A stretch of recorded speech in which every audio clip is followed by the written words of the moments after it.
बहुत इंटरेस्टिंग तो है और इम्पोर्टेंट भी। अगर आप अपनी स्पीच को, अपनी प्रोनाउंसिएशन को एफिशिएंट करना चाहते हो तो ये वीडियो आपके लिए बहुत इन्फॉर्मेटिव। एक बार हिंदी में समझ लेते हैं। जैसे कि महान, हम जब महान बोलते हैं तो हा को थोड़ा लाउड बोलते हैं। ऐसे ही वाहन, वाहन में वाह को थोड़ा लाउड बोलते हैं और थोड़ा उस पर रुकते हैं। ऐसे ही इंग्लिश में हैप्पीनेस, है पे स्ट्रेस दिया गया है, इसलिए इसको बोलेंगे हैप्पीनेस। ऐसे ही इस वर्ड को देखते हैं, हाउ टेल, टू सिलेबल्स हैं, एक हाउ है और दूसरा टेल, तो यहाँ पे टेल पे स्ट्रेस दिया है, तभी हम बोलेंगे हाउ टेल, हाउ टेल। इसी तरह से अबिलिटी, फर्स्ट पे स्ट्रेस ना होके बी के ऊपर स्ट्रेस है, अबिलिटी। तो इस टॉपिक को करने से पहले आपको सिलेबल्स की नॉलेज जरूर होनी चाहिए और फोनेटिक्स की भी। तो इंपॉर्टेंट एक बात बताने वाली हूँ मैं। कुछ वर्ड्स ऐसे होते हैं जो as a noun, adjective, adverb या फिर वर्ब की तरह यूज होते हैं। दो टाइप से यूज होते हैं।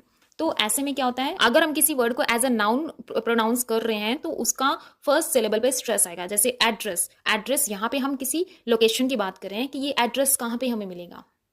वहीं हम इसी वर्ड को एज अ वर्ब प्रोनाउंस कर रहे हैं, एड्रेस प्रोनाउंस करेंगे। एड्रेस मतलब संबोधित करना। Many women prefer to be addressed as Miss rather than Mrs, मतलब कई औरतें अपने आप को मिसेस की बजाय मिस संबोधित करवाना पसंद करती हैं। ऐसे ही refill, refill as a noun अगर हम इस वर्ड को यूज कर रहे हैं, मतलब refill, I need a refill of this pen, इस पेन का रिफिल, अ न्यू और फ्रेश सप्लाई ऑफ समथिंग, किसी चीज कोई खत्म हो जाती है उसका रिफिल यूज करते हैं ना, तो यहाँ पे हम फर्स्ट ही सिलेबल पे स्ट्रेस देंगे, री के ऊपर स्ट्रेस दें, refill.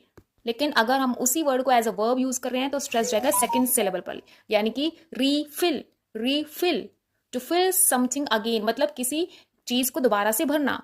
Please refill my water bottle, please refill my water bottle. तो डिफरेंस देखो, रिफिल, रीफिल, रिफिल, रीफिल। इसी तरह से ऑब्जेक्ट, ऑब्जेक्ट फर्स्ट सिलेबल, ऑब